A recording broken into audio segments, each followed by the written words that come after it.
Hello everyone, welcome back to our channel. In the today's session, I am going to discuss about electronic configuration of elements. I will give very simple tricks and tips to write the electronic configuration up to 30 elements.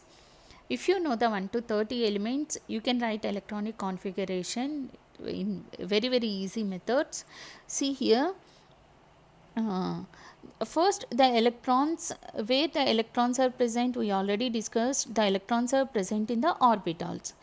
First, the electrons enters into the lower energy levels. We already discussed about that. If you miss that lessons, you go through that, then you will get idea. See here, in the around the nucleus, shells are there. In the shells, subshells are there. In the subshells, the orbitals are there. In the orbitals, the electrons are present. In the first shell, I am taking 1, 2, 3, 4 shells here. In the first shell, only s orbital is there. In the second shell, s orbital and p orbital is there. In the third shell, s orbital, p orbital, d orbital. One orbital is increasing. Why? Because the shell size also increasing here. S orbital, in the fourth shell, s orbital, p orbital, d orbital and f orbital. In the first shell, the s orbital is present, so that's why the s orbital is, we are giving the number 1. In the second shell, s orbital, we are giving the number 2. For p orbital also 2. Here 3s, 3p, 3d. Here 4s, 4p, 4d, 4f. Okay. Like this we are giving the numbers. 1s, 2s, here 2p and 3s, 3p, 3d. Here 4s, 4p, 4d and 4f. Okay. S orbital, we can fill 1 to 2 electrons. In the p orbital, we can fill 1 to 6 electrons. In the d orbital, we can fill 1 to 10 electrons. In the f orbital, we can fill 1 to 14 electrons. Okay. See here, first we'll discuss about the hydrogen. In the hydrogen, we have only 1 electron. For that, how can you write the electronic configuration? 1, yes, the first electron enters into the 1s orbital. 1s, 1. Next, in the helium, 2 electrons are there. So, we can fill one more electron in the s orbital. Capacity of the s orbital is 2 electrons. Now, you tell me 1s, 2. This electronic configuration, the number of electrons always equal to the atomic number. That is the hint. 3 electrons are there here. Atomic number is 3. So 1s2 already completed. Then the next electron enters into the 2s. 2s 1. Then beryllium. Now you tell me. We'll speed up. 2s 2. 1s2, 2s2. This number should be always equal to the atomic number. Then boron, tell me 1s2. 2s2 also completed. Then it will goes to the 2p. 2p 1. Then carbon 1s2 up to 6 we can fill in the p orbital. 2s2, 2p2. 1s2 for nitrogen. 1s2, 2s2, 2p 3. For oxygen 1s2, 2s2, 2p4. That's it. For fluorine 1s2, 2s2, 2p5. Atomic number is 9. The electrons also 9. For neon 1s2, 2s2, 2p6. This p orbital completely filled. Then the next electron enters into the 3s. For sodium, now you tell me 1s2, 2s2, 2p6, 3s 1. Okay.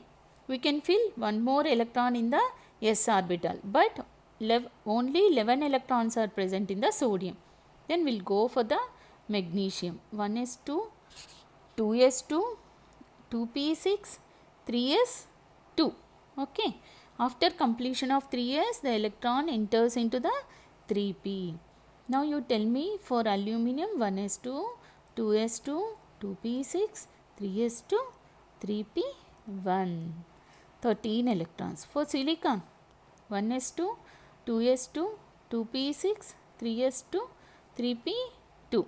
Here also we can add up to 6 electrons in the p orbital. See here, for phosphorus, 1s2, 2s2, 2p6, 3s2, 3p3. 1s2 for sulfur, 1s2, 2s2, 2p6, 3s2, 3p4. Here chlorine, 1s2, 2s2, 2p6, 3s2, 3p5. For argon, here is the inert gas, 2p6, 3s2, 3p6, completely filled. The valency shell completely filled. For each and every inert gases, the last shell should be completely filled. See here, for neon also, 2s2, 2p6. The general electronic configuration for the inert gases is ns2, np6. ns2, np6.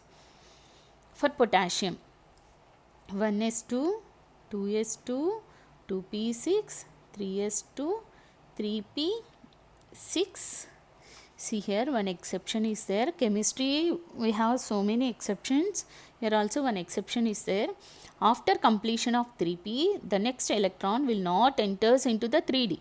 It will enters into the 4s. According to the Aufbau principle, the lower energy level will occupies first. So compare with the 3d, the 4s having the lower energy level. So the electron enters into the 4s level. Okay. Then you tell me for potassium, 1s2, 2s2, 2p6, 3s2, 3p6. Then after 3p, 4s. 4s, 1. Up to here 18 plus 1, 19. Okay. Here we have to follow n plus L rule. N means n plus L rules. Here n means shell number, and this is the azimuthal quantum number. We'll discuss later.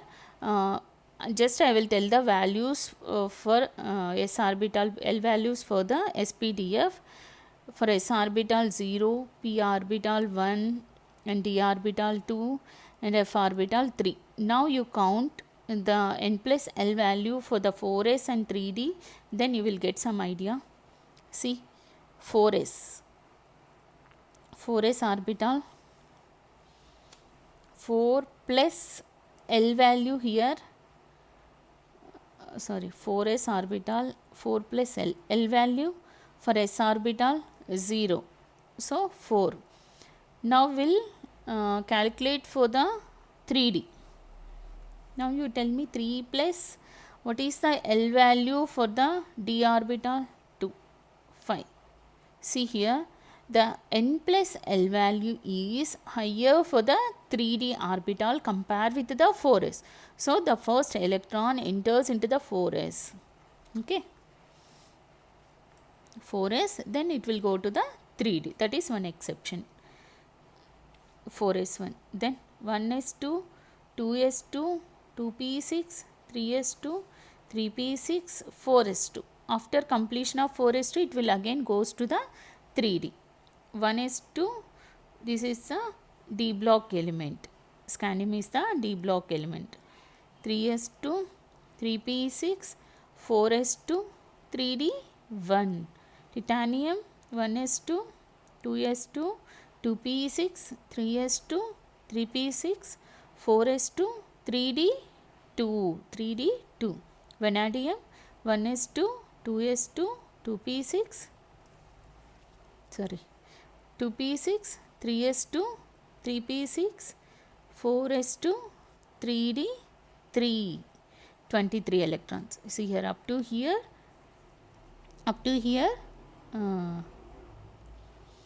2 to 4, 10, 10 plus 2, 12, 12 plus 6, 18, 19, 20 and 3, 23 electrons. Okay. After writing each and every electronic configuration, we have to check like that. Chromium, 1s2, 2s2, just I am adding one electron, 2p6, 3s2, 3p6, 4s2 3d4. Manganese 1s2 2s2 2p6 3s2 3p6 4s2 3d5. Here I forgot this thing. Here exception is there for the chromium. It is 4s1 3d5.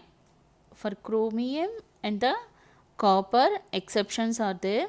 For chromium, we have to write the electronic configuration like this. According to the Hund's rule, half filled or fully filled orbital will get more stability. See here, if you write 4s2, see here, if you write like this, 4s2 3d, see, for chromium 3d4, here 2 electrons, here only 1 2 3 4 electrons.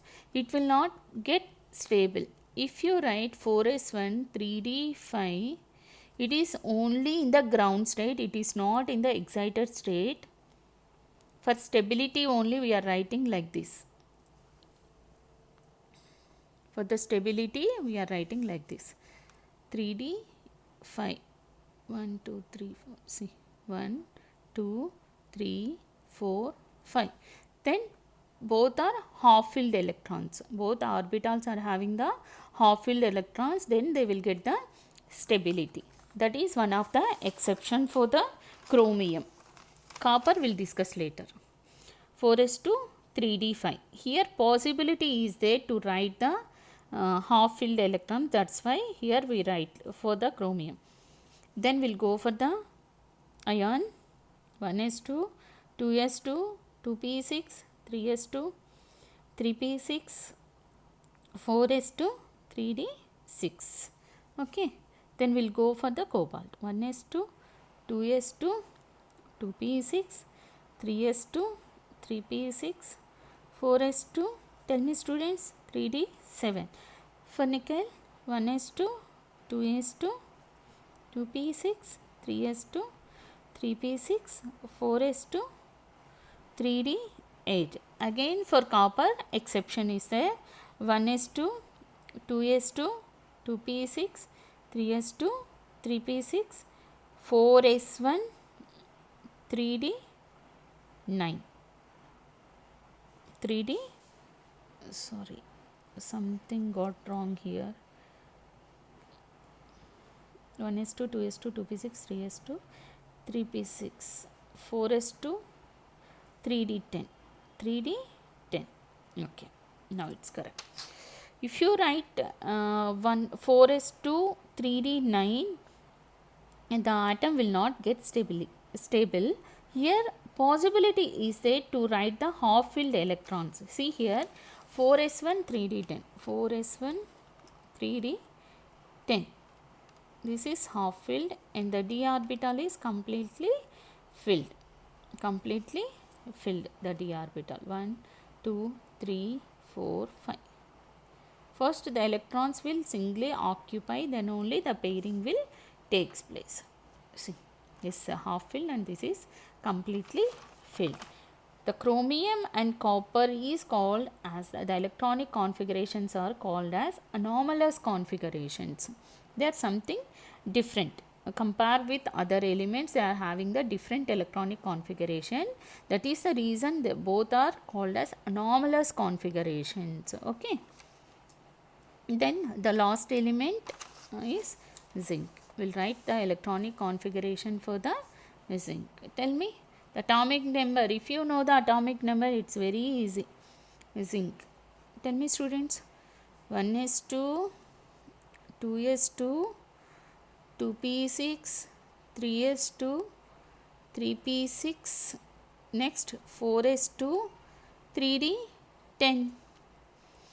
In the classroom we'll sing a song like this, 1s2 2s2 2p6, right? Here no possibility. This is about electronic configuration. Thank you, students. If you have any doubts, please comment on comment section. I'm ready to help you. Okay. If you like my video, please like and share with your friends and do subscribe. Thank you.